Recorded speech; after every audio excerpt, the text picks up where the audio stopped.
It is Thursday, October 15th, and you're listening to Good Morning Seoul on Arirang Radio. I'm your host, Jooch Nam.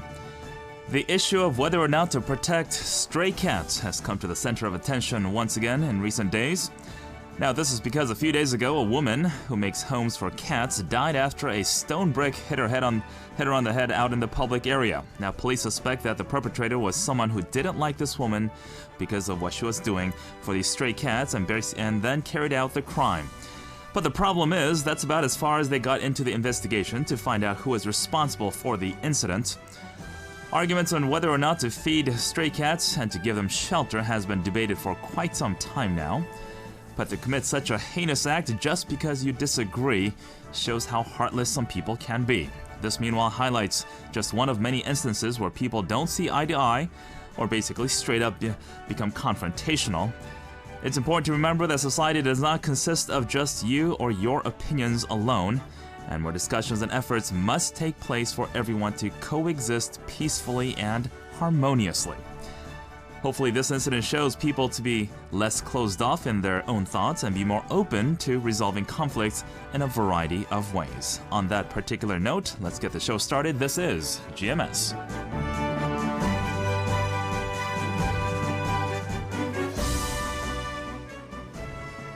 Here are the major headlines we're following this morning. President Park Geun-hye officially kickstarts her 4-day trip to the United States. A new report shows that there is no religious freedom in North Korea.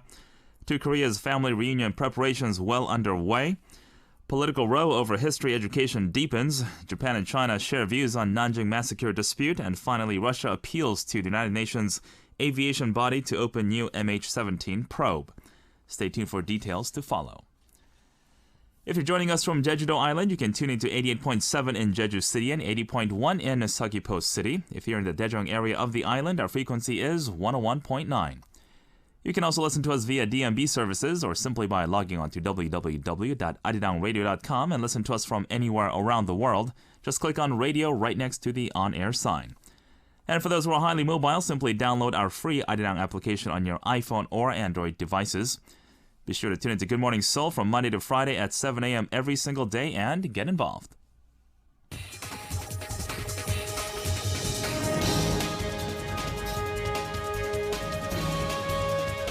Beyond News. Good Morning Seoul with Jooch Nam.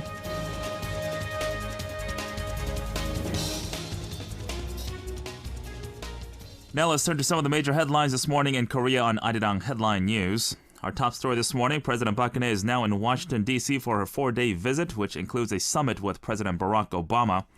She arrived in D.C. last night and her official schedule started today. For more about President Park Geun-hye's visit, we connect live with Connie Lee from Washington, D.C. Good morning, Connie. Hi, good morning, Jooch. Now, first and foremost, can you fill us in on what the president's first day consisted of? Right, now President Park Geun-hye is here in Washington. She was greeted by several local Korean American organizations here who were excited for her welcoming, and they were here with signs and Korean flags when she arrived yesterday. And today, Wednesday, here in Washington, President Park started her morning at the Korean War Veterans Memorial. She partook in a special wreath-laying ceremony to honor the American Korean War veterans. She then traveled a little outside of the city to Greenbelt, Maryland, to visit the NASA Space Flight Center. There, she wanted to strengthen bilateral cooperation on different space issues. Now, that certainly is a loaded schedule for her first day, but I believe the biggest event for the day is yet to come, which is going to kick off very soon. That's right. Well, the highlight of President Park's schedule today is the Korea-U.S. Friendship Dinner that is about to take place here in Washington. Now, some of the attendees of the dinner include Korean War veterans and also Korean-American businessmen and women. This friendly dinner is set to give many opportunities for Korea-U.S. ties to strengthen and also perhaps give some of the more than 160 Korean business leaders who are traveling with the president a chance to expand their business opportunities with their U.S. counterparts.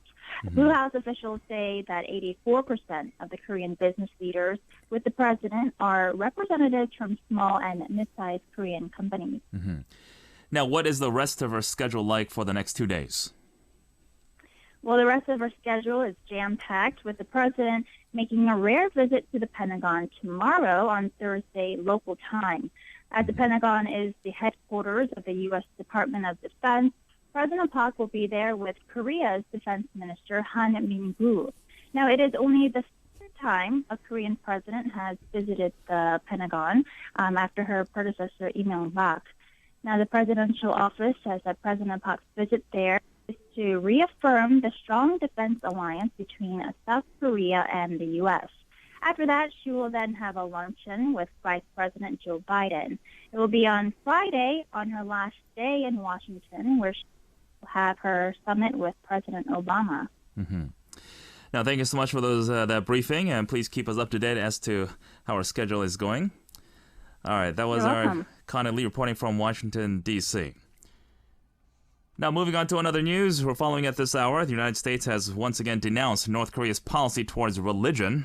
In its latest International Religious Freedom Report, the U.S. State Department says North Korea denies the right to freedom of religion and continues to deal harshly with those involved in religious practices through executions and torture. The report added that the North's leadership should be brought into the International Criminal Court for human rights abuses as recommended by the UN Commission of Inquiry on Human Rights in North Korea. In comparison to last year, the latest report has deleted the statement that the North severely restricted religious freedom to make clear that North Koreans have always been deprived of freedom of religion. In other news, preparations for next week's reunion event in North Korea for families separated by the Korean War are going as well as could be expected. The next step will see a South Korean delegation visit the Mount Kumgang Resort later today to give the venue a quick overview. Song Ji-sun has this report. The 20th family reunion will take place as scheduled. This comes after the two Koreas held high-level talks last August this year that thought inter-Korean relations in a way to enhance humanitarian exchanges. South Korea's Unification Ministry said Wednesday that the venue is ready to welcome families reuniting for the first time in 65 years. South Korea's Unification Ministry spokesperson Chung Jun-hee. Our preliminary delegation will depart for the venue on Thursday to fine-tune details for the reunion, like the overall itinerary, routes, and accommodation. The two rounds of family reunions, starting with the first, will see some 400 South Koreans travel to Mount Kumgang in North Korea to specifically meet 97 North Koreans who sought family living in the South. Following this, another 90 South Koreans, accompanied by other family members, will get to meet their family living in the North. Over the course of 3 days, the families get to reunite 6 times, each lasting 2 hours. On both trips, participants will arrive at Sokcho a day earlier to be briefed on do's and don'ts before traveling to the North. In total, around 650 South Koreans will get to reunite with their separated families. The oldest participant is aged 98. Despite earlier woes that the reunion may not be held had North Korea made any provocative move, South Korea's Unification Ministry says Pyongyang is cooperative in prepping the event, the first since February last year. Song Ji-sun, Arirang News. Korea's rival parties remain deeply divided over the government's plans for a single state-authored history textbook. The ruling party says the privately published textbooks that are currently used are pro-liberal and anti-conservative. Happy with the current system, the main opposition party is gathering support for its protest from other liberal parties, civic groups, and historians. Park Ji-sun has more. The ruling Saenuri Party reiterated Wednesday that the purpose of a government-issued textbook is to correct distorted descriptions of Korea's modern history, including an alleged lenient view on North Korea, while being harshly critical of South Korea's authoritarian past. The ruling party says it expects a neutral, unbiased history education that engenders future generations with pride and national unity. Saenuri Party Chairman Kim Moo-sung. We need to fix the biased ideological education given to our students, as it will be an historic error and a big mistake by adults. Regarding the opposition bloc's criticism that only 3 OECD countries, Greece, Turkey, and Iceland, use single government-issued history textbooks, the Conservative Party stressed that Korea is the only divided country among OECD members and that Korea's unique situation should be taken into consideration. But the main opposition New Politics Alliance for Democracy says the government decision goes counter to democracy. The Liberal Party has not only created a special internal committee to halt the government's move, but is also uniting with the Minor Justice Party and five-term lawmaker Chun Jung-bae, who is expected to soon create a new Liberal Party.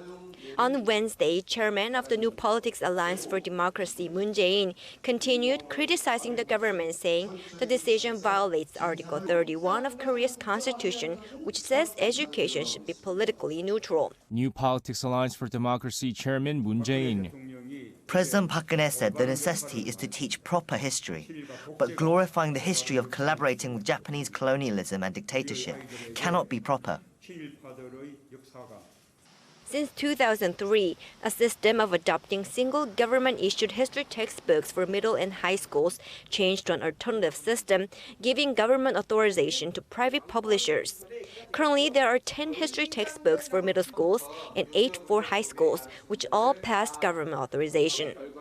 A recent public survey by Realmeter shows tense confrontation over the matter, with over 47% of respondents favoring returning to government-issued textbooks, while nearly 45% oppose the government's move. Park Ji-won, Arirang News. Japan and China have been holding heated discussions over the recent inclusion on UNESCO's Memory of the World register of Chinese documents related to Japan's atrocities during the 1937 Nanjing massacre. Meeting with visiting Chinese State Councilor Yang Jiechi in Tokyo on Wednesday, Japanese Prime Minister Shinzo Abe expressed regret over Beijing's successful bid to register the documents. Tokyo-based Kyodo News Agency said that Abe stressed that two countries should not excessively focus on their unfortunate history, but rather build future-looking relations. Yang said it was important to firmly acknowledge history in order to move forward. The Chinese official also expressed confidence that a trilateral summit with Korea will soon take place. And finally, Russia wants the United Nations to open a new investigation into the downing of Malaysia Airlines flight MH17. Dutch investigators say the plane was blown out of the sky by a Russian-made Buk missile fired from an area eastern Ukraine controlled by pro-Russian separatists. Speaking on Russian TV on Wednesday, the head of the Russian Aviation Agency said the evidence presented by the Dutch team was unfounded and biased. He said the team was fundamentally wrong and had cherry-picked the evidence to suit a theory they had chosen. The Russian officials added that Russia was well within its rights to continue its own probe into the crash. The Boeing 777 crashed on July 17, 2014, as it flew over eastern Ukraine. Among the 298 people killed on board, two-thirds were from the Netherlands. Those were your major headlines news this morning. Coming up next is a look at what made the front covers of the domestic papers right now. Good Morning Seoul is all about interacting with our listeners. Be sure to join our discussions on some of the latest news and issues by posting your thoughts and questions on our message board. You can even request your favorite song if you'd like. Just come into our website at arirangradio.com, click on Good Morning Seoul, and sign up for free. Feel free to give us your input on your message board regarding our program and all the issues we cover on Good Morning Seoul.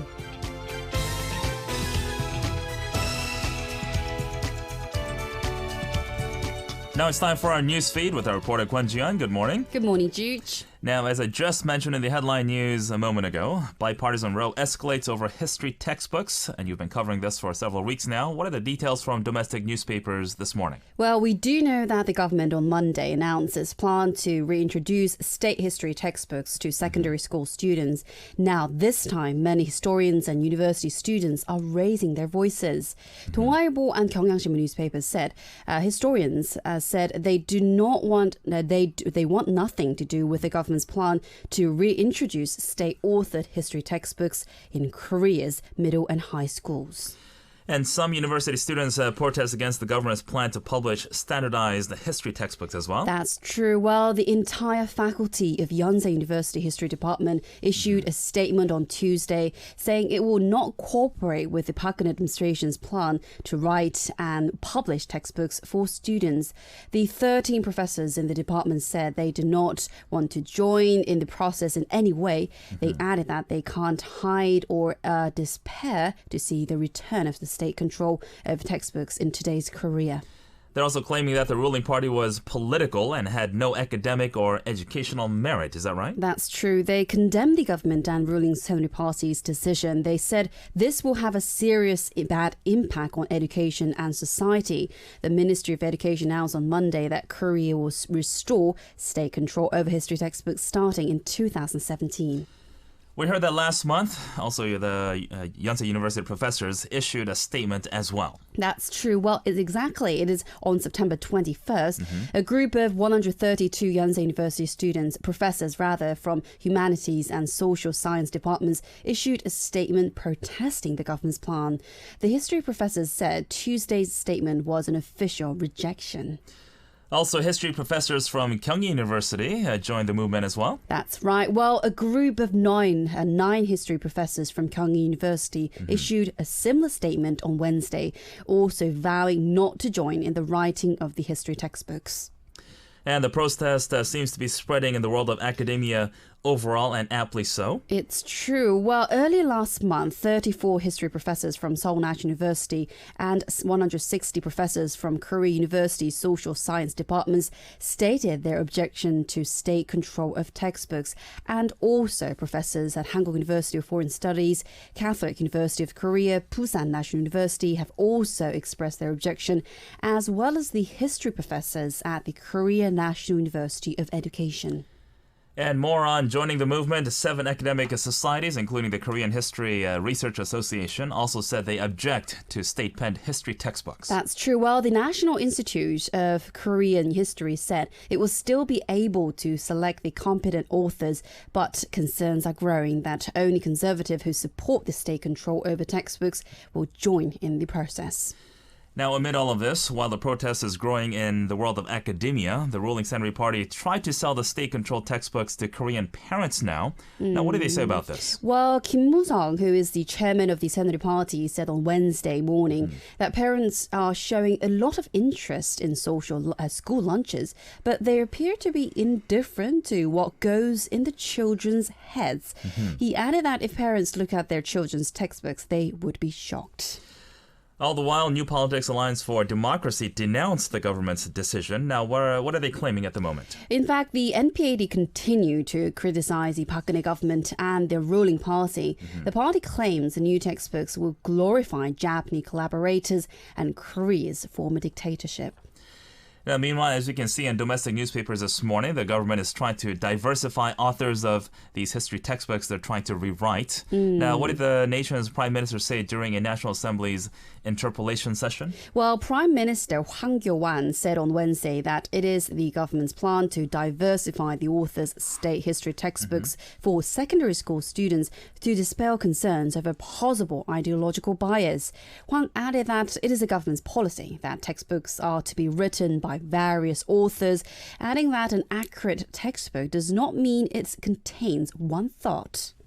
And before we move on to the next issue, please tell us about the Ministry of Education's decision that was sort of made back on Monday. Of course, according to the plan, the National Institute of Korean History will select up to 40 authors from a wide range of backgrounds and age groups in mid-November next month. Initial drafts are to be completed in November 2016, and after additional reviews by the public, the final text will be printed in February 2017 and distributed to middle and high school students to the following month. And moving back to the United States, South Korean President Park Geun-hye has started her official schedule in Washington, D.C. with a visit to the Korean War Veterans Memorial. And tell us some details from some newspapers this morning, please. Of course, as reporter Connie Lee mentioned in the headline news, we can also see in Mail and Hanguk-Gyeongju newspaper earlier this morning. President Park Geun-hye on Wednesday paid tribute to Americans troops killed in the 1950-53 Korean War as she started the second day of a visit to the United States. And what did you say at the Korean War Veterans Memorial? Well, she told a group of surviving veterans and family members of those who served in the war at the ceremony that drew about 120 people that she came here to convey South Korea's mind that Korea will not forget those who helped us when we were in trouble. And we obviously know that the memorial honors American soldiers killed during the Korean War, right? Absolutely right. It was the first event Park attended since she arrived in Washington on Tuesday for talks with U.S. President Barack Obama later this week. We do know that more than 36,500 U.S. soldiers sacrificed their lives to help defend South Korea. Park said that she will further strengthen Korea and U.S. alliance, noting the bilateral friendship. And the famed quote of that memorial is, "Freedom is not free," which you can also find out as you take your visit and pay honors to the fallen soldiers at the memorial. And also on her next trip, she has reported that she visited the NASA Goddard Space Flight Center in Greenbelt, Maryland, which is the NASA headquarters. That's right. Well, in fact, that is a move that underscored South Korea's efforts to strengthen cooperation with the U.S. on space initiative. And she called for expansion for cooperation between South Korea and the U.S. on space programs. Now, what will her next schedule be then? Well, on Thursday, President Park will become only the second South Korean leader since Lee Myung-bak to visit the Pentagon.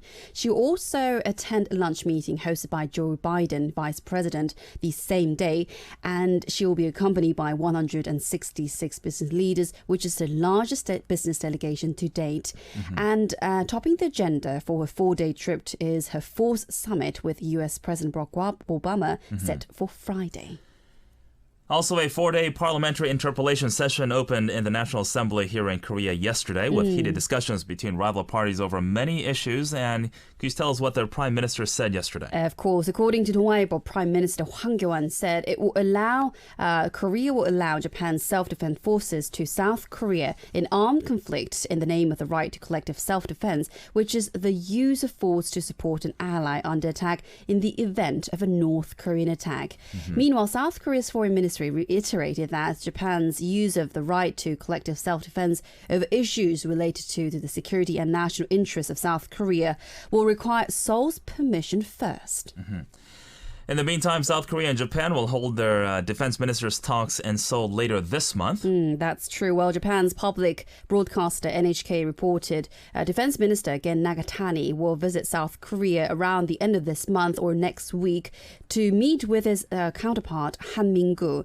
The two ministers will discuss ways to cooperate in dealing with North Korea's issues, especially nuclear missile issues, as well as matters related to Tokyo's self-defense new defense guidelines.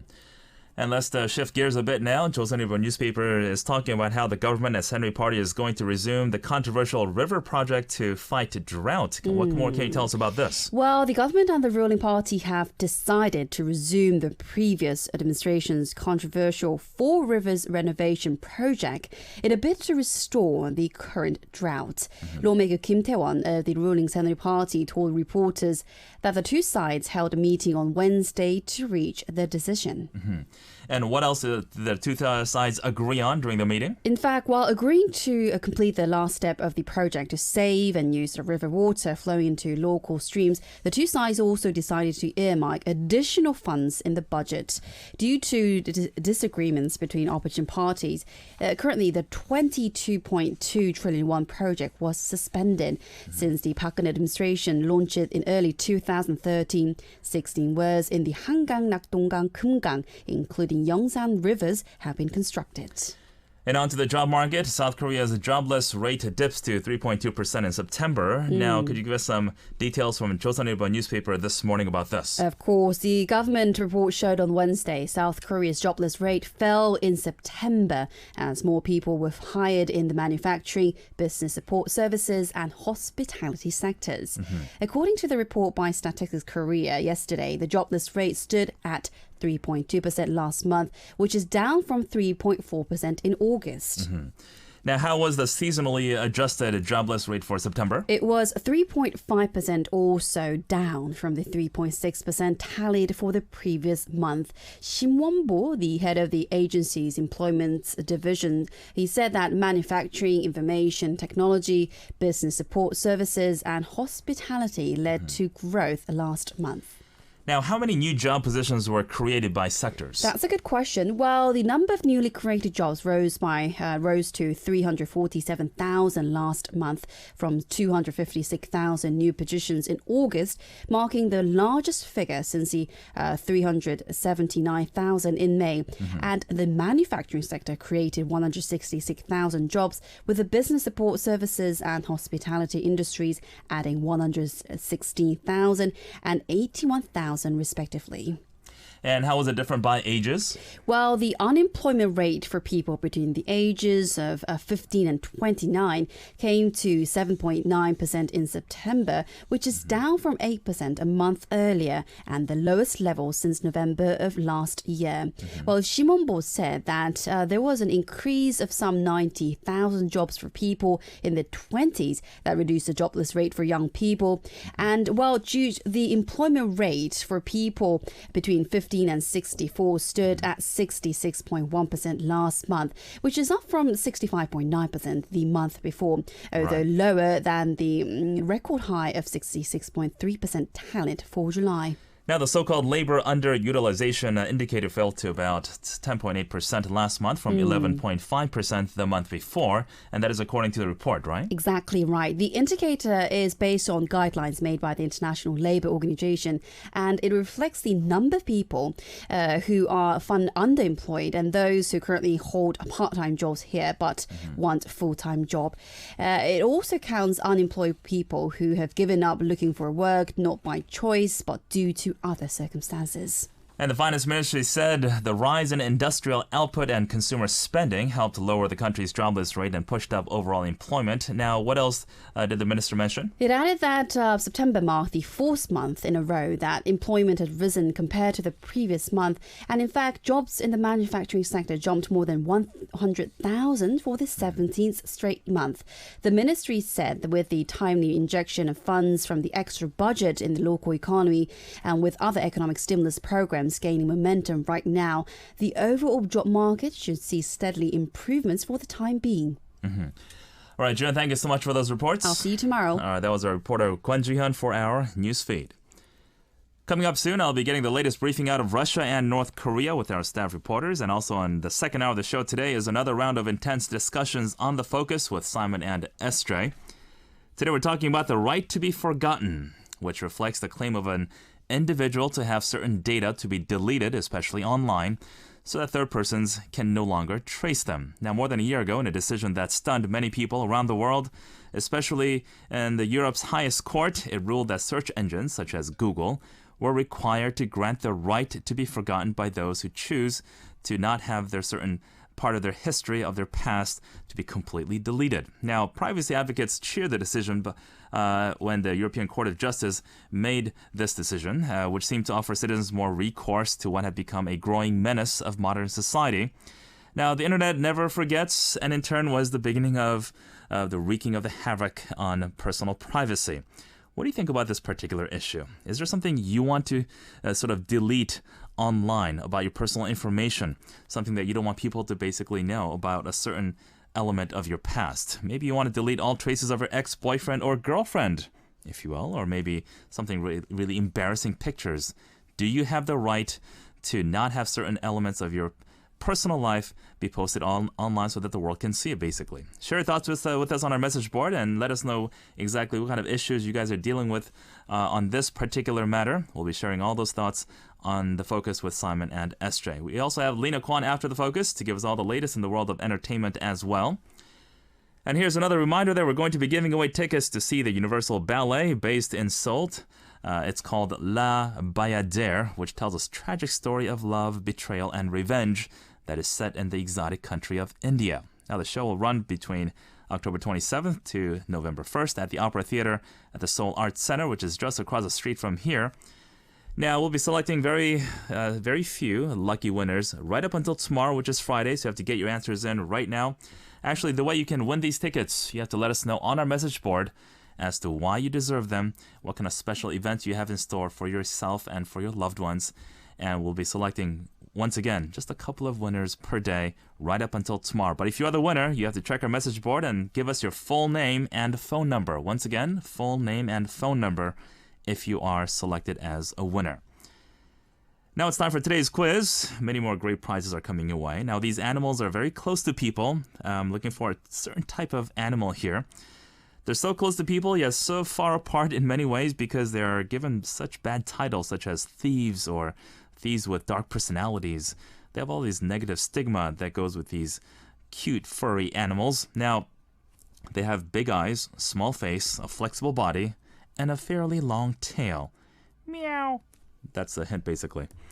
One of their attractive traits is basically low maintenance. If you own one of these, they're very quiet, and there's not much you can do to really take care of them because they basically take care of themselves.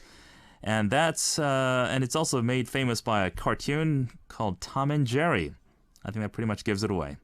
That features this animal and a mouse, of course. Recently, there's been a lot of talk about this particular animal because people are at odds over whether or not it is okay to feed these animals who basically live out in the streets. Now, the question is, what animal am I talking about? Wolf, rabbit, rat, or cat? Once again, wolf, rabbit, rat, or cat? If you know the answer, please post it on our message board. We'll be selecting very, very few lucky winners to get a prize. Good morning, Seoul. 2 full hours of in-depth look on Korea and the rest of the world. You'll hear all the breaking news and some of the biggest issues of today first right here on this program. If you're tuning in from the beautiful island of Jeju Island, you can tune in to 88.7 MHz in Jeju City and 88.1 MHz in Seogwipo City. Now, if you're in the Daejeon area, our frequency is 101.9 MHz. You can also tune in via our DMB services. Another way you can tune into our program from anywhere around the world is by logging on to www.arirangradio.com and simply click on radio next to the on-air sign. And for those who are highly mobile, simply download our free Arirang application on your smartphone, which is available on your iPhone or Android phones. So tune into Good Morning Seoul and get involved.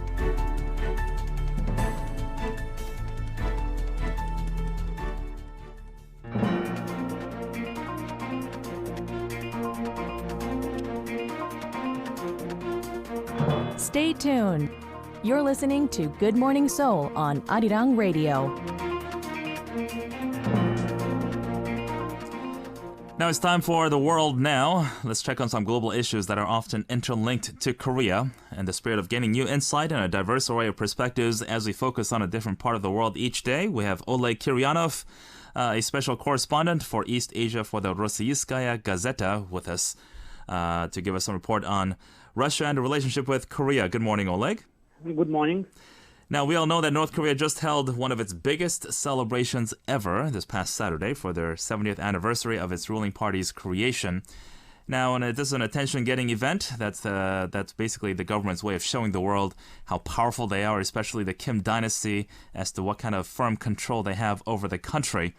Now, a massive military parade was held on that particular day as the world basically watched on to saw its grand display of weaponry very closely. We understand you were actually there to witness this event. Is that right? Oh, yeah, that's right. I was standing probably in front of all these people marching. What were your impressions of the parade, especially the torch march? Oh, it's very impressive. It's one thing when you watch it on TV and another thing when you see it just yourself. It's really different. You feel the energy. It's a lot of people marching. I think they're very good at these massive events. But for me, it was also a little bit unusual. Being a Russian, I'm quite used to military parades. Sure. But when I saw thousands of people crying when they saw their leader, and they looked sincere, it was a bit unusual for me. I know they're kind of cautious about bringing reporters into the country. I mean, did you have any issues getting into the country, and do they know that you were a reporter, or? Oh, of course, they knew. They invited some people. Probably they invited those whom they wanted to see, but at the same time, I saw a lot of colleagues who stay here in Seoul, like Reuters, AP, all this Western media were presented, and they invited, as far as I know, 150 journalists. Oh, wow. It's quite a lot for them. For them, it's quite a lot. Probably the biggest coverage ever in the history of North Korea. Did you have any restrictions on any activity during your time there? Oh, actually not. When at the parade and torch march, we were not restricted. We could take pictures, we could talk to people. It was no problem. And if you can speak Korean, I can talk to the people, to ordinary North Koreans, without any guides or interpreters. But at the same time, in the evening, when we were staying in the Yanggakdo hotel. It's a little bit isolated. Right. When we asked if we can go to the restaurant somewhere in the center of the city, they said they do not have a transportation, so we had to stay in the hotel only. We understand that the fifth-ranking Chinese official was actually standing next to Kim Jong-un, but we also learned that Russia did not send any government delegation for the parade. What does this actually say regarding the relationship between the two countries? You know, just I saw the reports in South Korean media that it's kind of probably some not good relations between Russia and North Korea, but from the very beginning, as far as I know, Russia didn't plan to send because it was only party event. Sure. And there was no reason to send a government delegation. If it would be probably on the day of the foundation of North Korea, or if it would be just government state event, Russia would send. And right now they have a Russian delegation in Pyongyang right now. Right. It was the year of friendship, and I think it's a little bit different from what was said here in South Korean media. You know, when we talk about North Korea, obviously we can't ignore the capital city of Pyongyang, and it's also kind of famous for its subway system. Were you able to ride the subway system, and what were your impressions regarding that particular experience? Oh yeah, they showed us 2 stations. It's very impressive, and at the same time I can see that it was modeled after some central stations of Moscow. Subway, it's not just a functional station, it's very like piece of art. It was really impressive, very good, but at the same time you can also feel that they do not have enough electricity. It was a little bit dark, especially in the trains, but in general it was very impressive. It's very interesting. Like piece of art, some kind of, like you're saying, in the museum. Well, Oleg, I'm glad you made it back safely, and do keep us informed regarding the DPRK and Russia relations as it relates to South Korea as well. Thank you very much. All right, that was Oleg Kiryanov, a special correspondent for East Asia on the Rossiyskaya Gazeta, the latest news coming out of Russia. The current time is 7:36 a.m. Let's take a song break before we get into the Eye on North Korea with Grayson Walker. Here's a song by Mose, 사랑인걸.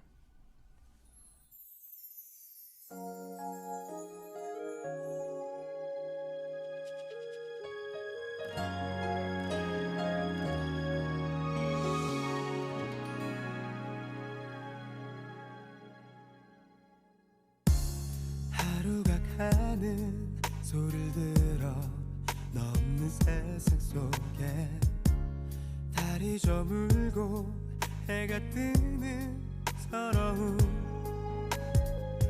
한 날도 한시도 못 살 것 같더니 그저 이렇게 그리워하며 살아 어디서부터 잊어갈까 오늘도 기억 속에 네가 찾아와 하루 종일 떠들어 네 말투 네 표정 너무 분명해서 마치 지금도 내 곁에 네가 사는 것만 같아 사랑인 걸 지워봐도 사랑인 걸 아무리 비워내도 내 안에는 너만 살아 너 하나만 기억하고 원하는 걸 보고픈 너의 사진을 꺼내어보다 잠들어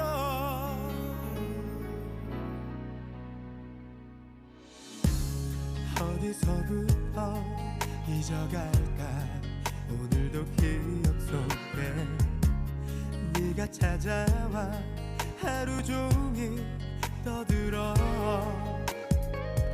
네 말투 네 표정 너무 분명해서 마치 지금도 내 곁에 혼자 사는 것만 같아 사랑인 걸 지워봐도 사랑인 걸 아무리 비워내도 내 안에는 너만 살아 너 하나만 기억하고 원하는 걸 보고픈 너의 사진을 꺼내어 보다 잠들어 잠결에 흐르던 눈물이 곧 말라가듯 조금씩 흐려지겠지 손 내밀면 닿을 듯 아직은 눈에서 난 네 얼굴 사랑해 잊으면 안 돼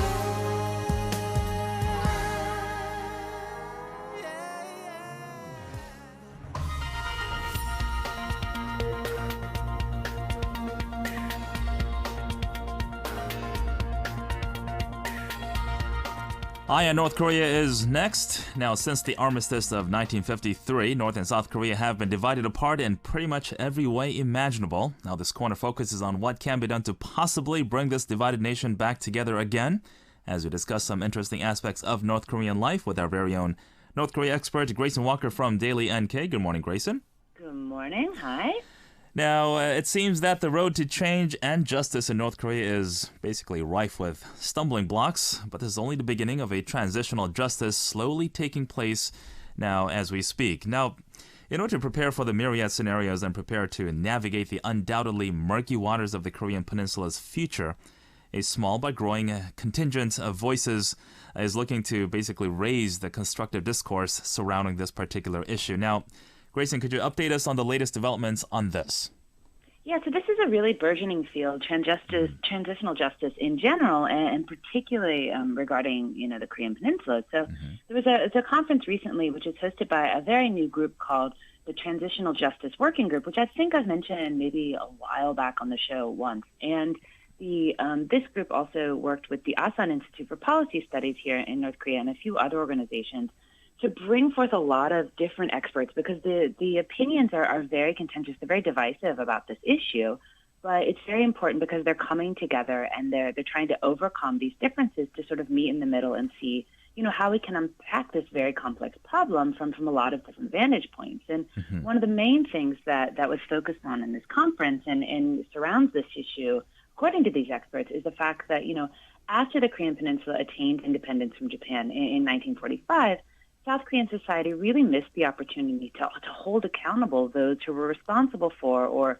profited from the abuses in the colonial period. And this really explains why this guilt by association culture, it still exists in South Korean culture to some extent, and it's very, very prevalent in North Korea. And it actually originated from a mismanagement of restorative justice, which really became embedded in this society even today. So according to these experts, there really is a need to hold the North Korean authorities responsible for their human rights violations with consideration to this, sort of indispensable preparation that's involved therein. But in order to sort of foster more collaboration and work on engagement in such a climate, what are the opinions about offering amnesty or reduced sentences to those who committed war crimes? This, again, is a very contentious issue. A lot of people don't want to acknowledge that this is a very possible reality. There are a lot of people that this is a very realistic possibility, offering reduced sentences for North Korean perpetrators, in a transitional period or in the era of unification. If they are cooperative, we can potentially offer them reduced sentences in exchange for their collaboration throughout this transition. For instance, if the North Korean authorities really actively negotiate with the South Korean government in bringing about reunification, let's say we're just in a transition period that unification hasn't happened yet. If they're very cooperative in bringing that about, they might receive commutations, and this would, be undoubtedly distressing for the victims. But it is a very plausible scenario that we do need to think about and work towards and see if that is indeed a path that may lead to more productive outcomes. I see. Now, what about the international community? It's a constant discussion with most everything on the Korean Peninsula as to how involved or not involved third parties should be. Now, is it the same in this in transitional scenario? It definitely seems to be. And I mean, I guess it's sort of hypocritical. A lot of foreigners are involved, myself included, right? I often seem to forget.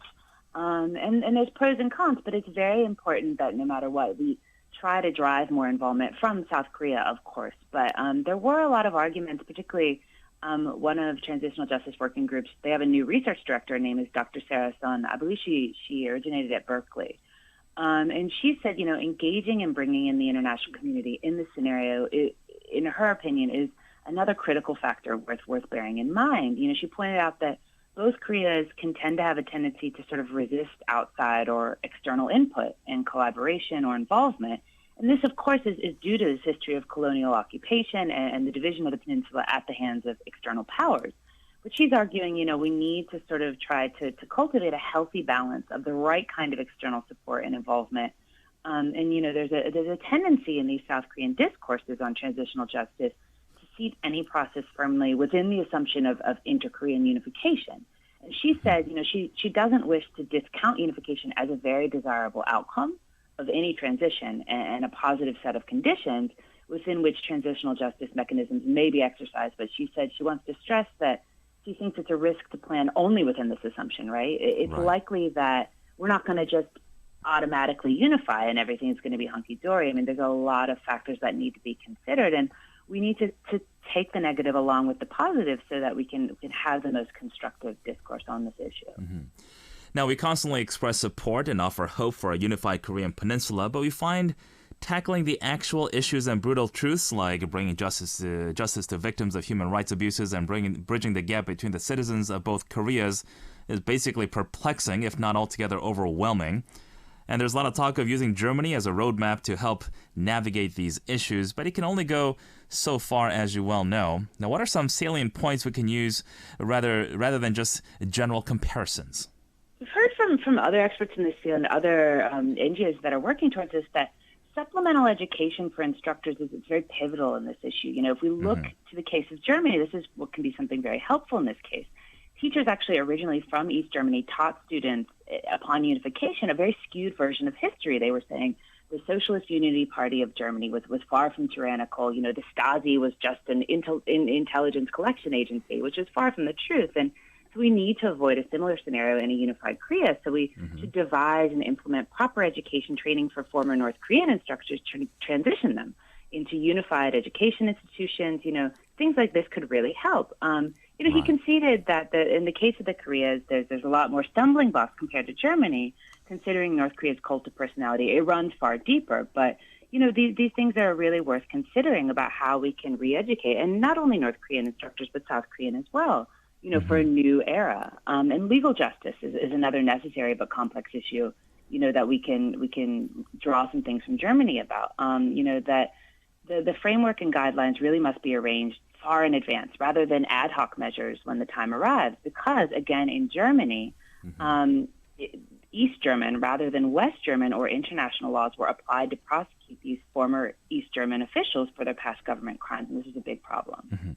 Now, what was the issue with these East German laws specifically?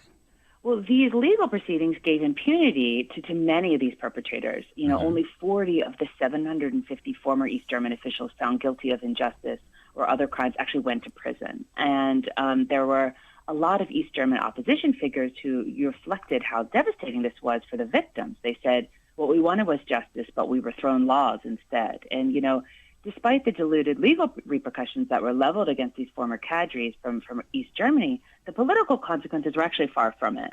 These former officials were stripped of their posts and replaced by West German officials.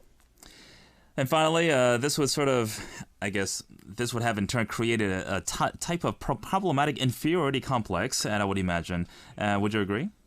Right. It's really complicated, right? You punish them too harshly, it's an inferiority complex. You don't punish them at all, the victims suffer. So that's why these issues are so important, and we need to think about them very far in advance. This decision that you mentioned, it really fed a growing embitterment and resentment among a lot of former citizens of East Germany. they interpreted this policy, stripping these officials of their titles as treating them as inferior citizens. And this trickled down to how the citizens saw things as well. So, there's a lot of, we really need to place a lot of thought on striking a balance between harmony, and punishment of these former government dignitaries, to prevent a comparable disharmony from taking place on the Korean Peninsula upon reunification. The South Korean government needs to push ahead with these joint programs. Exchange is so important in both the North and the South, establishing potential federal centers with political education and justice. These are just a few examples of things that we can learn from Germany to hopefully prevent the same problems from taking place here on the Korean Peninsula. All right, Grayson, thank you so much. Thank you. All right, that was Grayson Walker from Daily NK. The current time is 7:49 a.m. here in Korea. Let's take a song break before we close out the first hour of GMS. Here's a song by Giant T singing No Makeup.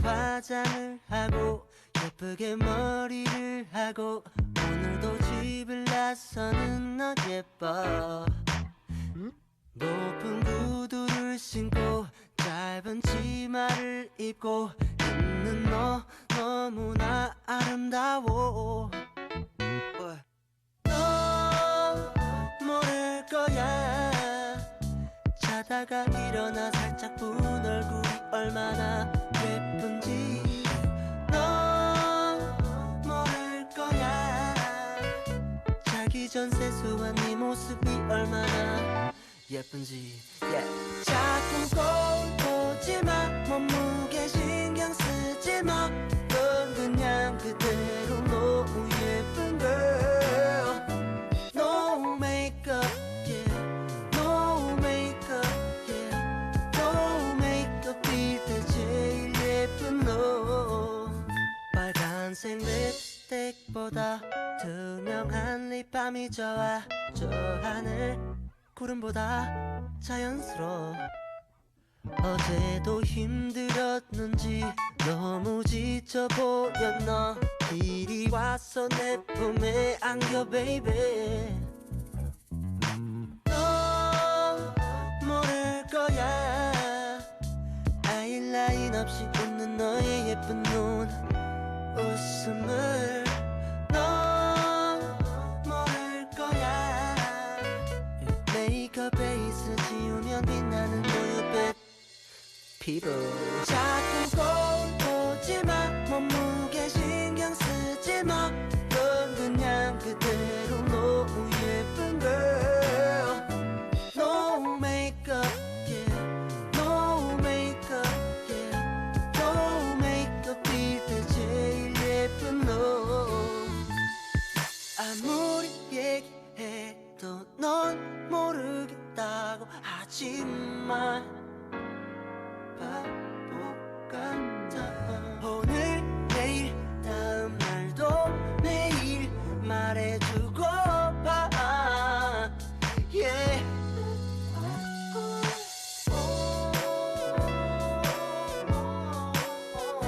넌 그냥 그대로 너무 예쁜 girl No makeup No makeup No makeup 빌 때 제일 예쁜 너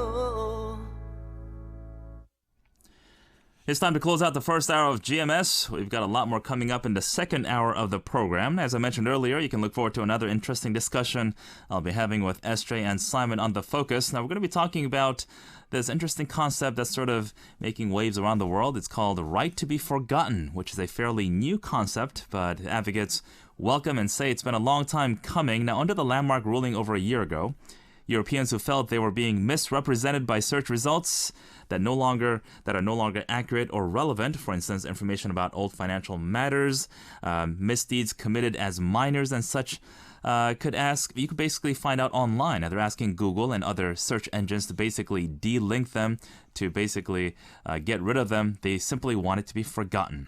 Now, what do you think about this particular issue? Do you think it's warranted to allow people to find out everything about your past? It's a question of privacy that you want to have power over. We're going to be talking about all this and so much more, how it's going to be dealt with legally, especially in this country. Now, do share with your thoughts on our message board. And also, Lina, Kwon is giving us all the buzz, all the latest in the world of entertainment after the focus as well. Taking us out on the first hour of GMS, here is a song by 이상은, 비밀의 화원. We'll be right back.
행복해줘 나를 위해서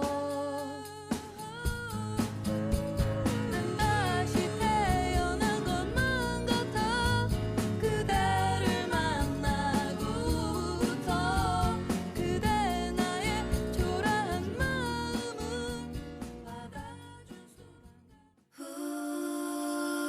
아리랑 Radio. What comes to mind when you think of Korea? The birthplace of Taekwondo? A sporting powerhouse? A country with a 5,000-year history and brilliant culture? Tell us what you think best represents Korea for the National Brand Contest, What Makes Korea? 5 different content formats will be accepted, and there are video clips, including animation and UCCs, photographs and paintings, designs, written works, and music. There are great prizes in store for the winners, including the top prize of 20 million Korean won. Submissions will be accepted until November 8th. For more details, go to www.koreaourstories.kr.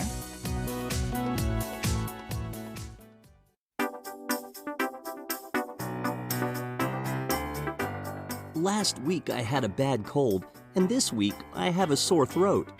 Your immune system has weakened during the seasonal transition. Viruses that cause respiratory illness are active in low temperature, which is why you easily develop respiratory sickness in the fall. What are some ways of prevention?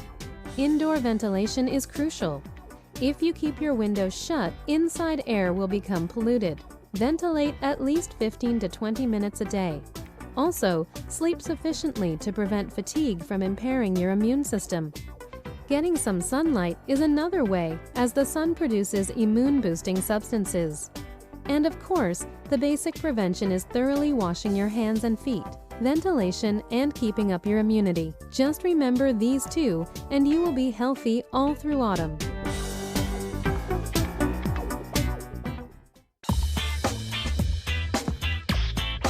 Arirang Radio.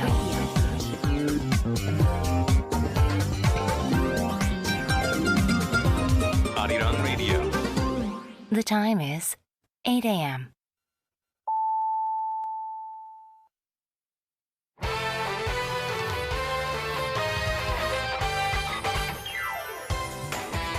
Welcome back to the second hour of GMS. This is Good Morning Seoul on Arirang Radio. We've got another great lineup of news, information, and discussion coming your way to bring up your spirits on this Thursday morning. Now, for those who missed today's quiz earlier, here it is one more time. Now, these animals are close to people, but in so many ways they're far apart from people because they're given bad titles such as thieves with dark personalities and so forth. Now, they have large eyes, small face, and a very flexible body with a very fairly long tail as well. Now, compared to dogs, they might be a little bit particular, a little bit different. They meow a lot. I think I just gave out the answer, but they have plenty of attractive traits, such as being very low maintenance and such. Now, they're kind of made famous by that cartoon Tom and Jerry, and they feature this particular animal along with the mouse. Now, recently there's been a lot of talk about this very special animal because people are at odds over whether or not it is okay to feed these animals who are basically stray blank animals. They live out on the streets, roaming the streets. They're actually growing in population throughout the city. Now, which animal am I talking about? Wolf, rabbit, rat, or cat? Once again, wolf, rabbit, cat, rat, or cat. If you know the answer, please meow it on our message board. Now, just a reminder once again, we're giving away tickets to the Universal Ballet based in Seoul, performing La Bayadère, which tells a tragic love story. It's a story of betrayal as well. Also revenge set in the exotic country of India. Now, the show will run between October 27th until November 1st at the Opera Theater at Seoul Arts Center. If you want tickets, please leave us a message on our message board along with your name and phone number, and do let us know exactly why you need these tickets, why you want to go see them. If you're a big fan of ballet, give us a good experience as to how much you love ballet and show us your passion and your love. Now, once again, leave us your answer on our message board. If we have a very special prize coming your way along with this particular ballet. Now, I guess in many ways, for my sake, I think anniversaries, birthdays, a special gift to a special someone, they might warrant this particular gift. Now, also, Simon and Esther will be in the studio for the focus. They're going to be talking about this interesting concept of right to be forgotten. What exactly is that? Well, basically, if you have a criminal past, let's say you have something sensitive that's personal to you, and you don't want them, basically, you don't want the whole world to be seeing it. Do you have the right to let the search engines know, hey, I don't want this to be basically public. Do I have the right to take them down? Some people are saying yes, some people are saying no.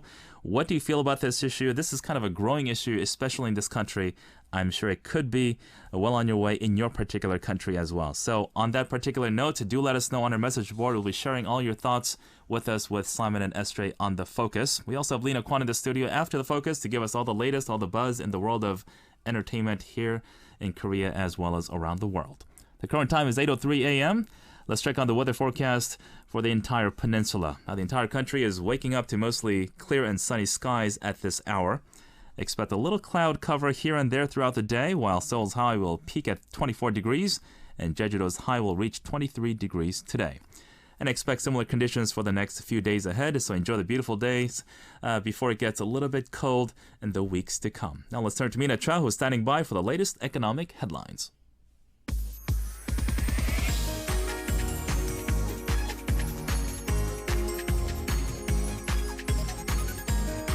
Good morning, Mina. Good morning to you, Jooch. Now, with the first summit between Korea, China, and Japan in more than 3 years coming, now experts from the three countries are seeing sort of eye to eye on the need for a stronger trilateral cooperation.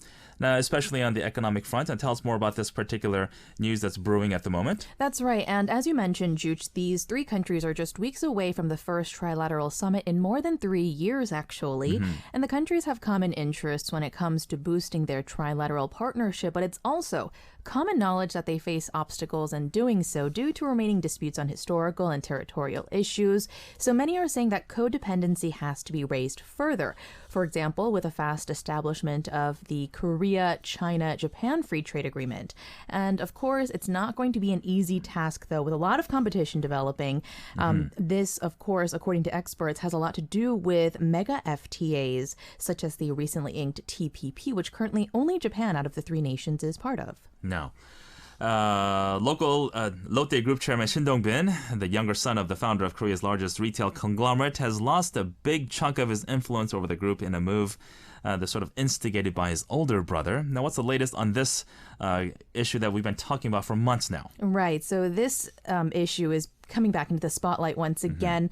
Lotte Group chairman Shin Dong-bin was discharged from the board of Japan-based Kwon Corporation, which is the biggest stakeholder of unlisted Lotte Holdings company that controls the entire Lotte Group. And shareholders of Kwon Corporation held a meeting in Tokyo yesterday that gave rise to the dismissal of the younger Shin from the board and appointed Shin Dong-ju, which is the elder brother, as chief executive officer there.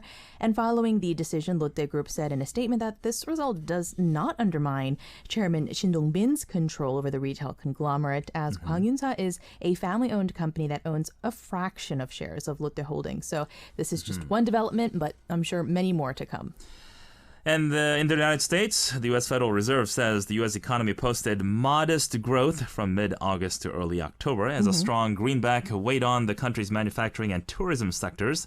What more can you tell us about this? Well, releasing its so-called beige book in Washington on Wednesday, the Fed said consumer spending grew moderately and that housing and commercial real estate picked up and banking and finance were fairly positive. So most economists are expecting the Fed to start hiking interest rates before the year's end.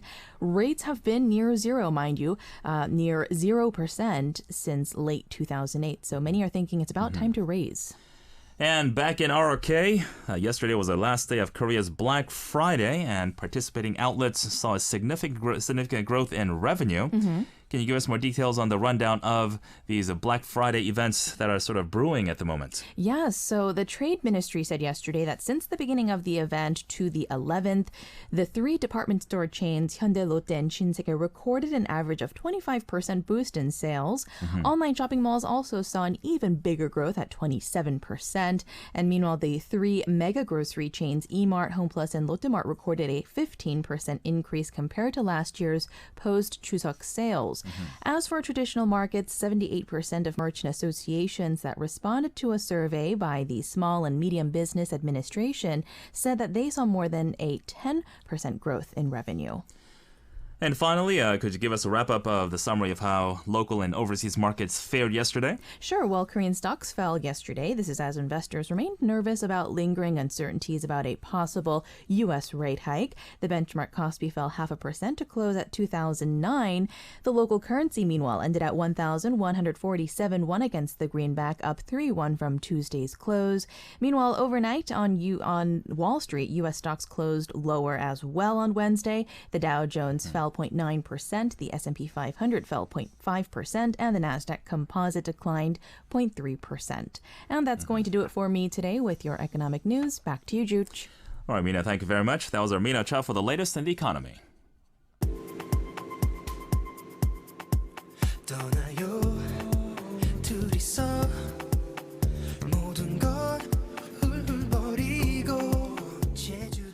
It's time for Jeju News. Let's go live to Jeju Island to speak with Darren Southcott. He is the editor of the Jeju Weekly newspaper for a local news update for us. Good morning, Darren. Good morning, Jooch. Are you a big sports fan? I am a big sports fan.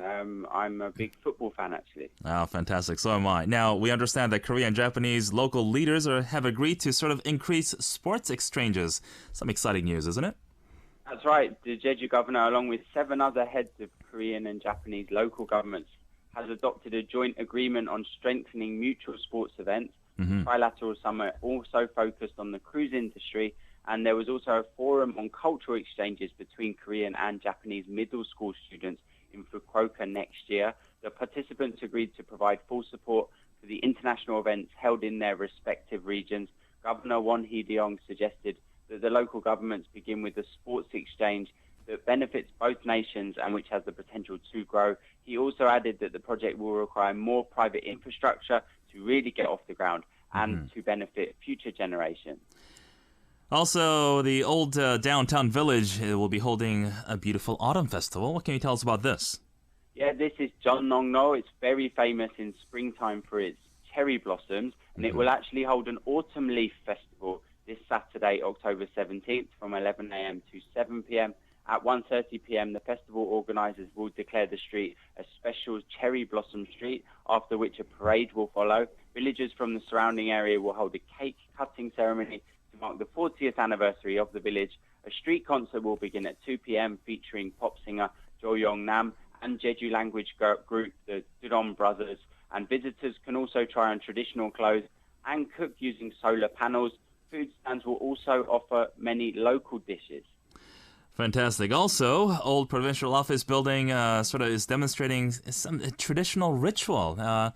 What is this exactly about? Yeah, this is just around the corner, so you could get both in the same day. Jeju province will hold an official demonstration of the Jeju Kungut, which is a shamanic ritual designated as provincial intangible cultural property number 13, from 10 a.m. to 6:30 p.m. on Saturday. Visitors to the Jeju Mokgwana, the old provincial office building, will be able to witness this event. The ceremony starts with a demonstration of the Kungut, followed by ceremonial songs, trying of ceremonial dishes, and writing wishes on paper. Prior to the main Gut demonstration, the head of the Jeju Traditional Culture Research Center will provide an overview of the ceremony for visitors.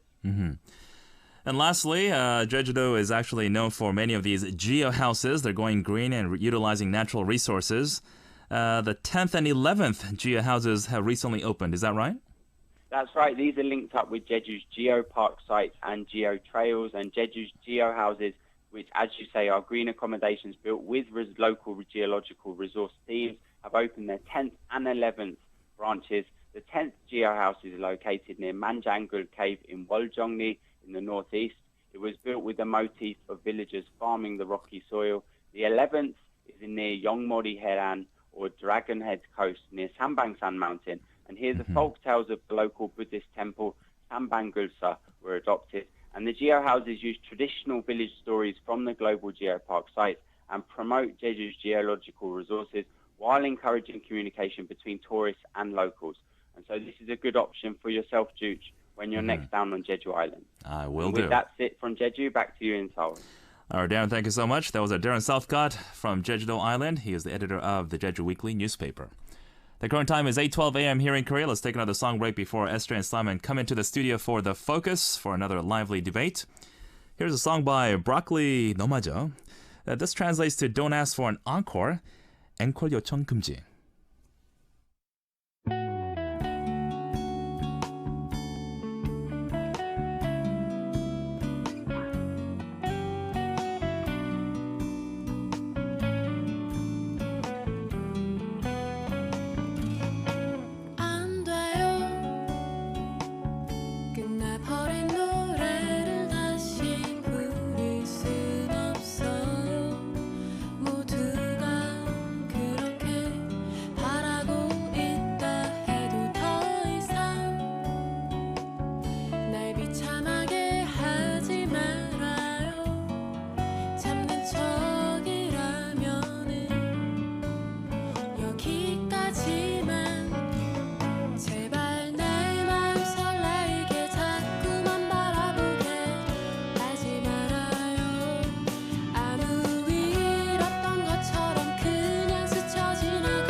It is that time of the day for The Focus with Simon and SJ. Good morning, gentlemen. Good morning. Now, today is an interesting topic, right to be forgotten. Right. That's something we're going to be talking about today. The right to be forgotten. I want to ask you guys before we begin, though. Now, Simon, what would you like to be forgotten, especially online? Online? I went through my sort of adolescent, I think I'm a poet phase a little bit late. So my early years of, I think, college undergrad. So there was a period when there was a certain website that everyone was using back then in the same way that we use things like Facebook or Twitter now. And there were entries that I wrote in there. At the time, I thought they were deep and philosophical and poetic. Yeah. And if I look at them now, it's just like, please kill me. Well, you can delete that. You could delete that, though, right? I can, yes. I mean, blogs you can. And I've chosen not to because as cringingly awful as they are, I like to think of them as reminders of how not right I can be. Well, we'll be the judge of as to how good or bad it is. I shouldn't have mentioned that. He has the option to delete it, but he, of course, didn't. When I was taking a look at this topic in itself, it made me realize, the exact question you proposed. What would you like forgotten? And what would you like to be forgotten, by the way? Well, no, there's pictures of me back in middle school where I'm just like, I'm not having really hit puberty, but I'm like really super fat, and it's not even like I posted it. My friends posted it, and I can't even tell them to take it down. Take it down because there's other friends in that picture. Who want to see it. But that's the problem when other people start posting your stuff, right? Do you have saucy pictures that were taken in compromising positions that could potentially wreck your aspiring political career? If there is, I would like a copy of those. That's another problem that pops up often, isn't it? Other people can tag you in photos, and that's been yet another source of controversy. For those of our listeners who are not really entirely aware of what we're talking about, the right to be forgotten. Basically, it's something that's risen from the desire of people to determine the development of their life in a way that isn't stigmatized as a consequence of actions that were performed in the past. Right. Especially if you have a criminal past or something that's sensitive that can sort of bite you in the butt going forward. Yeah. Basically, if there's stuff from your past that was public knowledge that you would like to no longer be public knowledge, it's your right to have that information taken down. But the question remains, is that an inalienable human right? In places like the European Union, for example, the courts have ruled yes. Any individual has the right to be forgotten. Other places, though, like the U.S. and even here in Korea, the issue remains slightly more contentious because it deals with two big things, I think. The first being freedom of speech. Freedom of speech, right. And the second being accountability. And I think which is more important. For both of those rules, it's become something that, even among developed nations where the technology is roughly on par, some countries, as I mentioned in Europe, the UK, France, Spain, these countries are saying that is a human right that needs to be observed.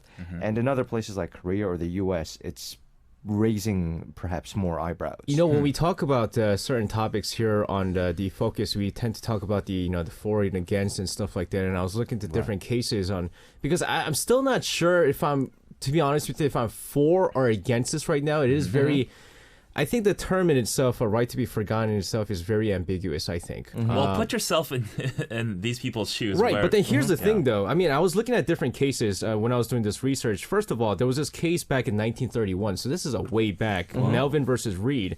An ex-prostitute was charged with murder, then acquitted. She subsequently tried to assume a quiet and anonymous place in society, but then in 1925, there was a film, The Red Kimono, which revealed her history. She sued the producer, saying that she did not want her past history revealed out in film. I could kind of understand this because the producers didn't get the approval from this person. But there was another case out there, Sidis versus FR Publishing Corp. The plaintiff, William James Sidis, was a former child prodigy who wished to spend his adult life quietly. That was a famous case. Right. But without recognition, it was disrupted by an article in the New Yorker, and he was saying, hey, listen, I didn't want this article to be out. I wanted a quiet life. It wasn't like they were trying to bash him or anything like that. It was a great article based on his life. but he wanted none of that attention. So these are two really different cases where the first one you're like, yeah, I could understand. Yep. Right. Second one, can you really control the New Yorker for writing this? Exactly. And you mentioned the word ambiguous. I think that sums up the root cause of why this issue is causing so much controversy is that no one is really entirely certain to what extent these rights, if they are applicable, should be observed. So there are different countries that have slightly different rules on it. Just for a little bit of clarity, let's have a look at what's going on here in Korea. Sure. Just a couple of days ago, on October 13th, was that yesterday? That was 2 days ago. 2 days ago. Yeah. You become a new dad and you lose track of the date. There was an announcement by the Press Arbitration Commission here in Korea. And in a policy debate in Parliament, they announced proposals for new press arbitration law, I guess, amendments. Now, what they talked about mainly was that victims can demand that outlets which published false information about them must delete, they can demand that these outlets delete all the related articles, comments, or even scraps. Now, that's an obvious issue, though, because if something is false, obviously, I mean, it can be liable. It can be defamation. There are those who argue, though, in the interests of free and open speech, that as long as there is an acknowledgement that that sort of thing was incorrect, then that is part of the public domain. But we'll get into that. And you should be able to prove it as well, right? But that being said, let me get through this list first. This isn't a complete adoption of the right to be forgotten here in Korea. However, they said, quote, it's specified in legal terms and within acceptable boundaries the core concept of the right to be forgotten. Now, already, this legalese is pretty vague. Within acceptable boundaries. What does that mean, That's debatable. And they go on to say that the deletion of an article requires that the article is proven to be false or that it obstructs major rights.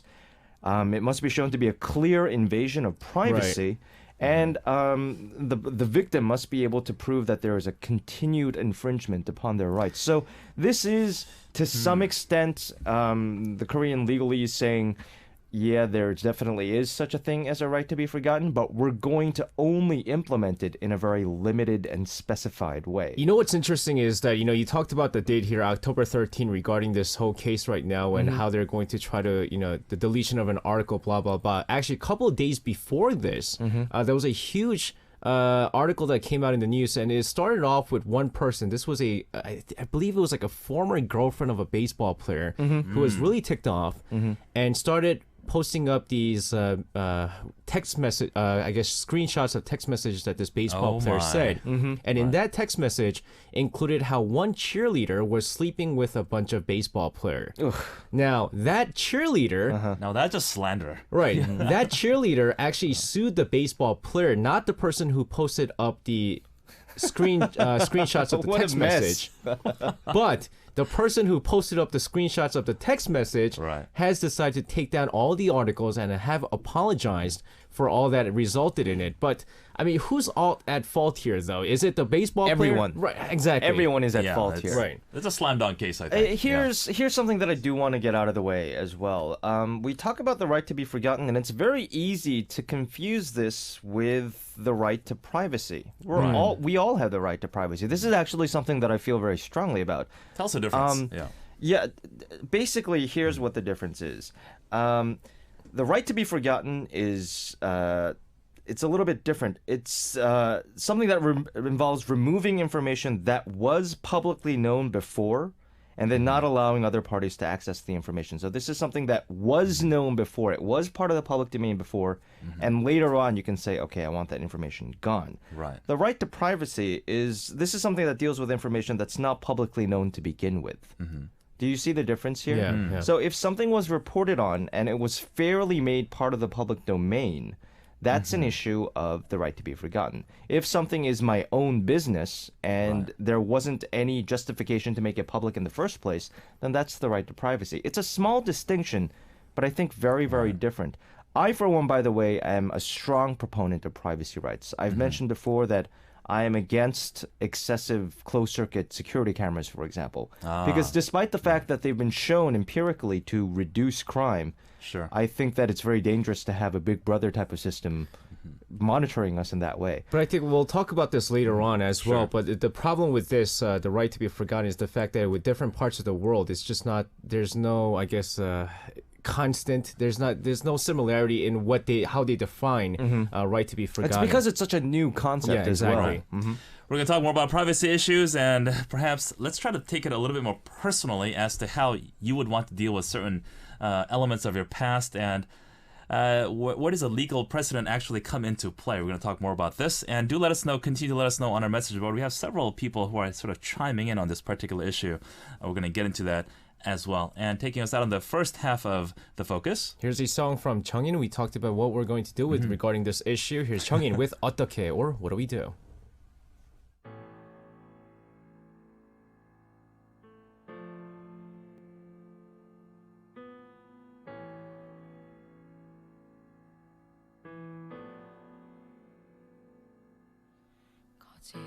거짓말처럼 사랑을 하고 거짓말처럼 이별도 하고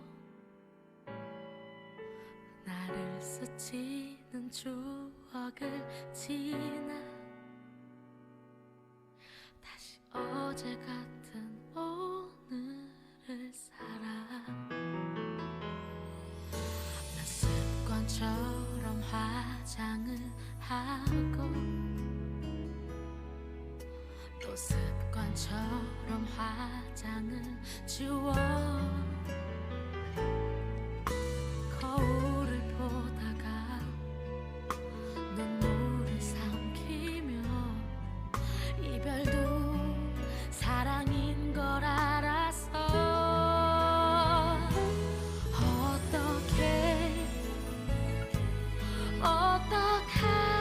어떡하라고 내 심장에 너 이렇게 아직 살고 있는데 어떡해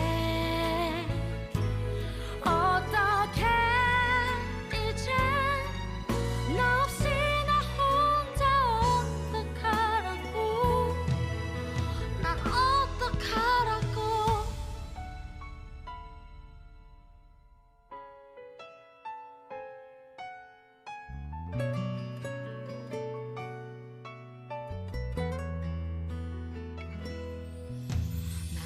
우연처럼 사랑을 하고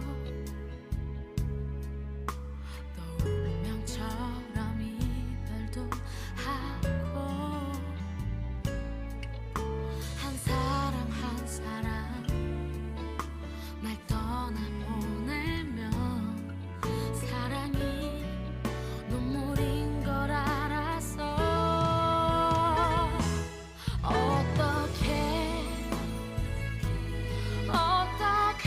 어떡하라고 내 심장에 너 이렇게 아직 살고 있는데 어떡해 이제 너 없이 나 혼자 어떡하라고 나 어떡하라고 대체 왜 이래 난 어떡하라고 너만 믿고 따라온 난 이제 어떡하라고 내 안에 남겨진 내 흔적은 어떡하라고 너를 잊을 수 없어 어떡해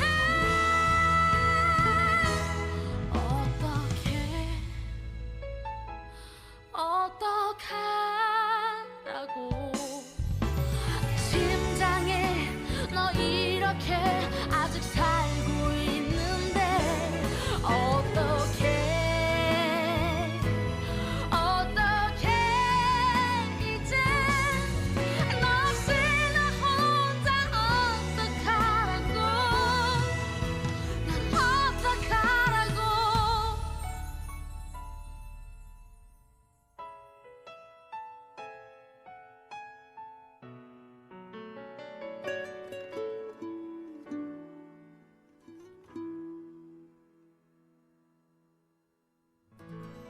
All right, we're back on The Focus with Simon and SJ, and today's topic of discussion is my right to be forgotten. What about your past do you want do not want the world to know, basically. Mhm. Want to And be deleted. Do you have the right to have that deleted? Let's take Yeah. a quick look at the pros and cons. I Mhm. mentioned in Europe Sure. that this is very much a right that is being observed. There's a long-standing belief, for example, in the UK, that after a certain period of time, basically criminal convictions are spent. And that means that information regarding a person who committed a crime shouldn't be regarded when, for example, obtaining insurance or seeking employment. Basically, that should be taken out of the equation when appraising this person's social value. It's also very, very similar in France as well. They call it the right to oblivion. And it was actually Whoa. officially recognized in French law in 2010. So there are legal movements that are sort of trying to guarantee that mistakes that people in the past don't hold them back in the present. And I can understand why that would make sense. For example, if you did something wrong and then Right. you paid your debt to society, it would seem rather unfair if people said, oh, in the past he was a criminal, and as a result of that, refused to take them at face value in the present. So I can understand why there are certain places that say, look, after you've taken responsibility for whatever you did, you have the right for that information to no longer be made public anymore. On the other hand, against that, as I mentioned before, the movements, especially in the U.S., and you have companies, for example, like Google, who have turned this into a major international and almost a philosophical issue. For all the obvious reasons, right? They're saying, first of all, this is going to infringe on freedom of speech, and it could constitute censorship. And I'll give you a very, very simple example. Let's say that during an election year, a politician was caught doing something horrible with campaign funds. Which has happened. It has happened. Around the world, yeah. And, a couple of months later, he said, look, I have the right to be forgotten regarding that information. Yeah. Does Right. that mean that whatever press outlets have to remove the information about them? That kind of distinction, I think, is very vague. And that leads us to It needs to be case by case, right? Yeah, that leads us to the second part. In addition to freedom of speech and censorship, it comes back to what I think is the most important thing, which is accountability. Whatever you've said or done or posted or acted out in your life, that can never be undone. We as human beings don't perceive the dimension of time that way. Once it's happened, it's happened. And I think that regardless of whether or not you've paid your legal debt, as a person, if you've done something, you own that action. And as a result, I think that this so-called right to be forgotten may be a very lazy way of a young generation saying they don't want to be held accountable for the Well, let's things look at they've this done. morally or spiritually, I dare say. We often say we should forgive and forget, right? Yeah, we're willing to forgive, but without being able to, with the spirit of forgetting, I mean, it's all meaningless, isn't it? Yeah, but then the problem with this is that people abuse the right to be forgotten is what it is. Yeah, and you mentioned that. That's why it's got to be case by case basis, right? The vocabulary is incorrect here. Forgetting something is something that can either happen involuntarily or you can, will yourself to forget. This isn't about being forgotten. It's about having memories expunged. That's a very different thing. This is basically... But sometimes the past, they use it against you. This is right? basically not the right to be forgotten, but the right to erase your past. I think there's a very big difference there. This term... Just online, though, isn't it? The term right to be forgotten, I Sure. think that's misleading. I think forgetting isn't the issue here. It's about erasing records, and that's an entirely different matter. Because you Ooh, still it's murky, you still yeah. know what happened, right? I mean, it's just a matter of facts. But here's just to before we go into other issues and what other people are saying, here's an interesting one that I saw, and I talked about the abuse of the quote unquote right to be forgotten. Sure. Just last year, actually, the House of Lords EU committee they published a report regarding this EU's rights to be forgotten.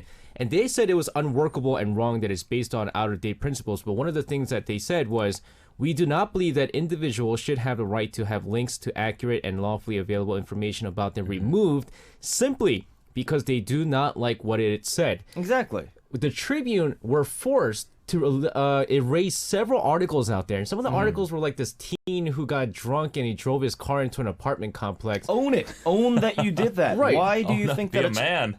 And they had to delete that because the parents of the kid said, you know what, we don't want this, our son's article to be out there. It might, kill off his future job opportunities and stuff like that. Come on, This is one case where I think that the Korean policymakers are totally on the right track here. They're talking about false information. Yes. This absolutely. There's no question. There is something that to be said about if a media, and this has happened before. There are extremely unscrupulous. I don't even want to call them journalists. There are people who just go out there and write garbage and make. There are entire papers that do that. Right. Those people should be held accountable for false information. They should make extremely public apologies if they do make these mistakes. But that being said, other than that, for example, this case that SJ mentioned, I just find myself shaking my head in disbelief. If the paper didn't report any hearsay, if they reported the facts regarding that accident, that is something that the public has the right to know. That's just straight up news, right? And taking that out of the news is, I think, definitely a form of censorship. And really, is there anyone in the world who's going to say, well, censorship has its bright sides? Well, the second element of the Korean, requirement, the way the Korean Commission decided to go about this particular issue is, like, we all agree, false information obviously should be deleted. But the second element, it gets a little bit slippery where clear invasion of privacy, right? And we've How do we talked about, define that? we've talked about this before. Is Sure. it something that's subject to be in the public domain, or is it something that shouldn't have been in the public domain to begin with? But And this is clearly more of an issue because who has the right to actually say, look, this is actually an invasion of my privacy. I should have the ultimate say, no? I basically think that whatever you do in a public setting, public domain, sure. Anything that can be discussed by the public should now be considered potentially public. And as a result, all I'm saying is be prudent in your actions. If you don't want to be judged by your misdoings or misdeeds, then don't do them. Practice discretion, right? And if you have done them, take responsibility for them. Accountability. And we also mentioned this earlier, how everything you post online, just keep in mind, the whole world is watching. And it's not your necessary, unless you're writing a personal blog and you make it private, that's a different issue. Yeah. But if you post anything on Facebook, 'cause Twitter, that's or something- YouTube, yeah.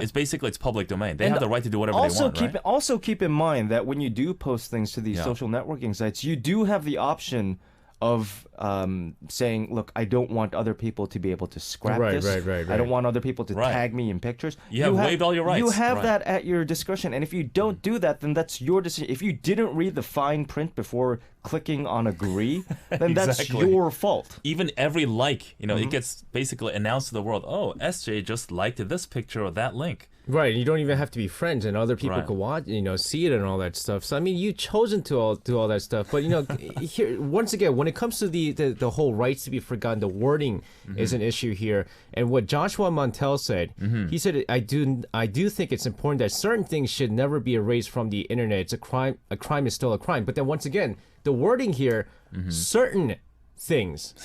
I mean, where do you draw the line? I don't think there is any. I don't think there is any. Anything that is ever subject to be discussed in the public domain should be in the public domain. We had another. That's what I do, yeah. We had another listener write in and say, "This is." Usually, I think that our listeners chime in with extremely reasonable and well thought out arguments that I find myself nodding to. Sure. This one, I sort of sighed because I totally disagree. This person wrote in very simply, Google is an advertising company. It is not the gatekeeper of history or the truth. I beg to differ. I mean, I think it's both. I beg to... They didn't set out to be gatekeepers of history or the truth. Yes, they set out to be a company that turns a profit. But that being said, effectively, regardless of whether or not that was their intention, It's a gateway to everything, basically. Our access to information is through not just Google. This is just an example, of course, but through the internet and through search engines. And as a result, they have a role that must be, dealt with. And I think that Google has actually made some very strong public legal battles for or against the right to be forgotten. This is something that needs to be thought about a little more. Absolutely. And of course, Google UK, they're blocking a lot of these articles that people wanted stopped. Google US, they're releasing that. So that's the issue right now It's a with shameful Google. thing, I think. Well, continue to let us know exactly what you think about this very issue. Now, Esther and Simon, thank you so much for that lively debate. And taking us out, here's a song from Chaorim, Tap Tap. Frustrated.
Entertainment news with Lina Kwon is next. Good morning, Lina. Good morning, everyone. Now, you recently came back from BIFF. That's right. The Busan International Film Festival.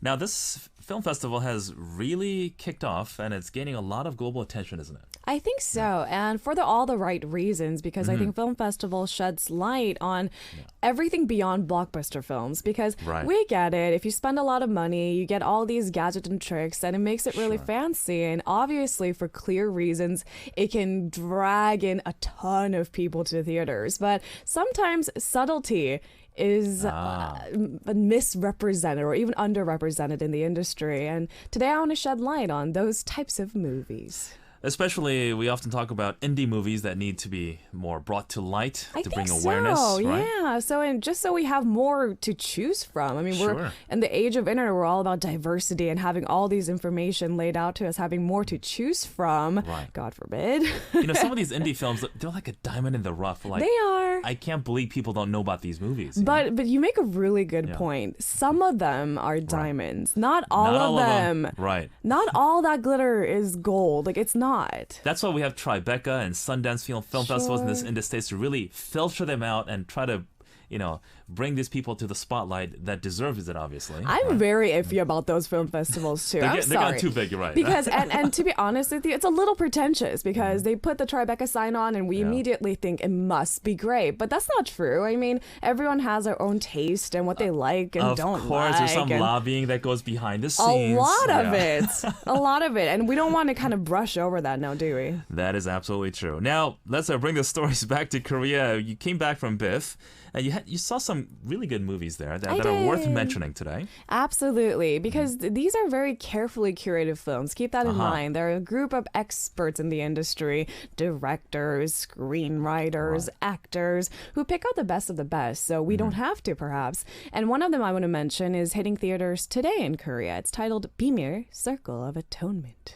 Circle of Atonement. Now, what kind of movie is this? And tell us some people who are starring in this film. All right, it's a drama mystery flick, and so not a lot is revealed in the trailer either. And I actually sat down with one of the actors, and she didn't tell me too much either. I asked her, "What is your film like?" And she said, "Shh, it's a secret." And I Keeping said, the mystery "Really?" under wraps. Yeah.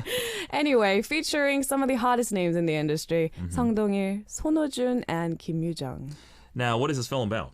All right, ready for this, guys?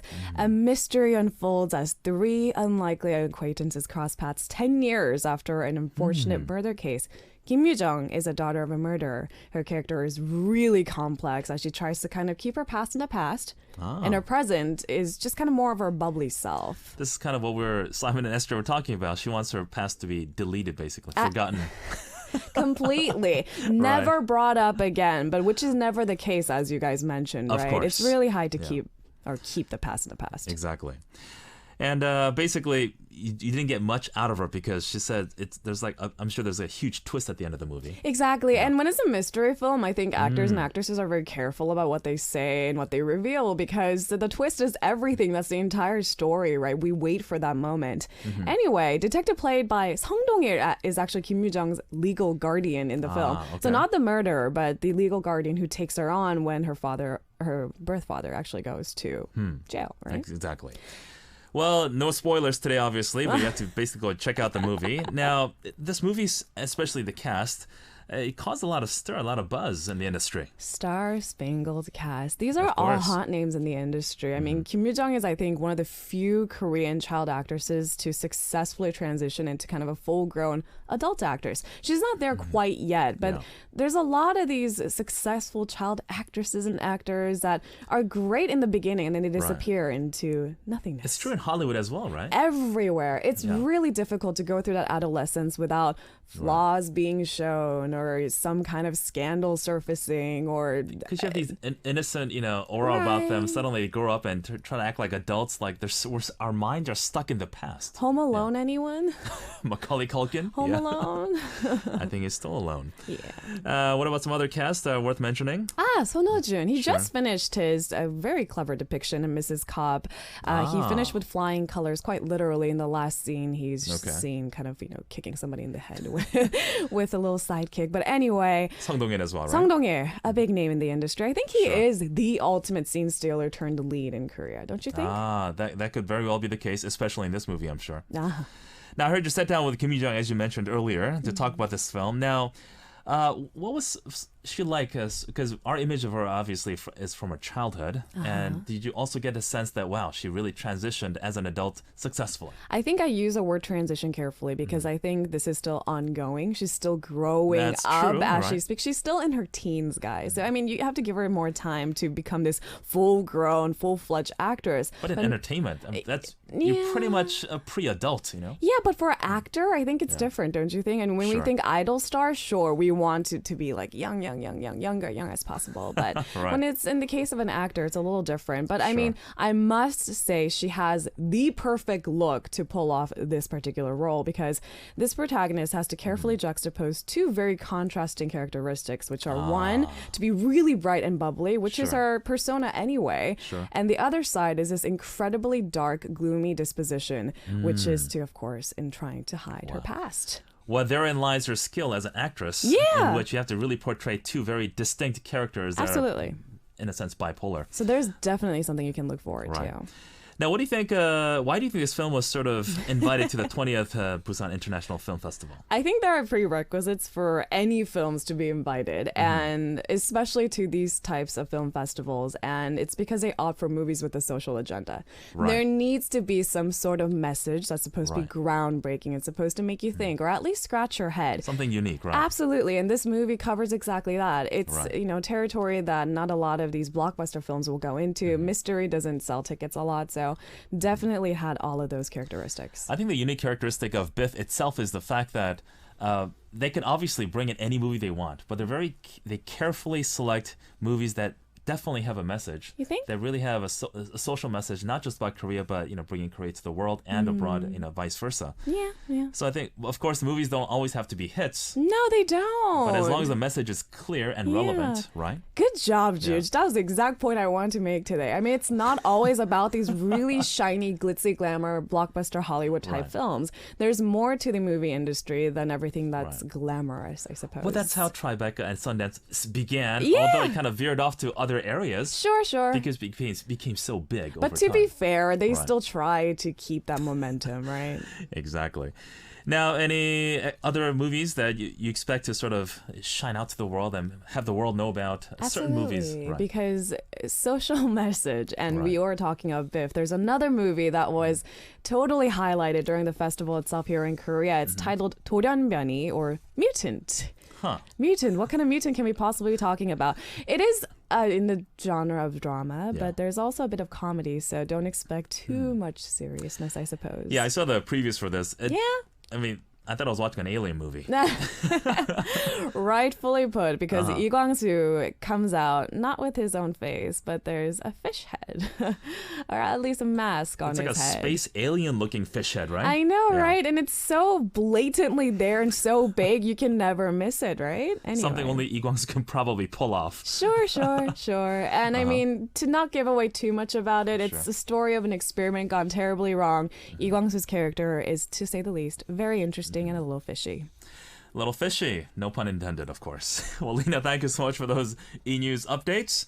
Before we go, of course, as always, we've been talking a lot about this particular animal because people are at odds over these stray, I'm just going to say it, cats. And the animal is... Number 4, cats. Did you like the musical Cats? I did. No, wait, I take that back. Memories? I mean, the song Memory was Of course. great, but everything else is Please check our message board to see if you're the winner of today's quiz. Today's animal was obviously cats. Also, check our message board if you're the winner of today's La Bayadère musical. It's a beautiful ballet. Do go check it out. Now, please give us your name and your phone number if your name is on the list. Now, cats are unfairly given this bad name of thieves or being cold-hearted, but that is obviously not true. And the reason that there's so many out there and roaming the streets is because of us, humans. we put them out there in the first place. That's why we're having this cat population around the city, and we don't know how to deal with them. We just simply have to coexist with these cats as best as possible. Try to show them some love by giving them food or drink or some snacks.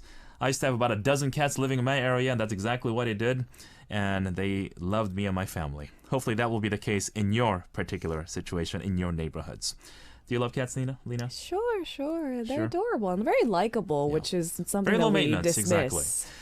Well, hope you enjoyed the show today, and actually tomorrow will be my final day. We're going to talk more about this tomorrow, and tomorrow will be our 100th day of this particular show. I loved every minute of it, and we're going to talk more about that in depth tomorrow. Stay tuned for Ray Kong's Sonic City coming up next. Have a wonderful day, and taking us out, Here's Yoo Jae-won and Kim Ye-rim with Coffee. See you tomorrow. Bye, everyone. 손이 차서 마음이 차서 커피가 다 식어버려 우리 같이 시킨 건데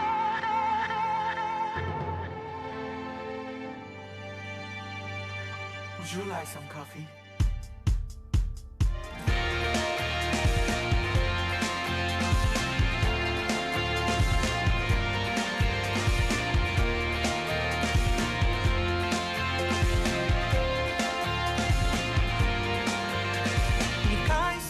또 가봐서 항상 똑같은 길 똑같은 카페 너와 같이 앉아 마시던 커피가 똑같아 참 여전히 쓰다 내 손에 들려있는 참 따뜻한 향도 그대로 흰 커피가 입에 닿을 때마다 뜨거워서 아프잖아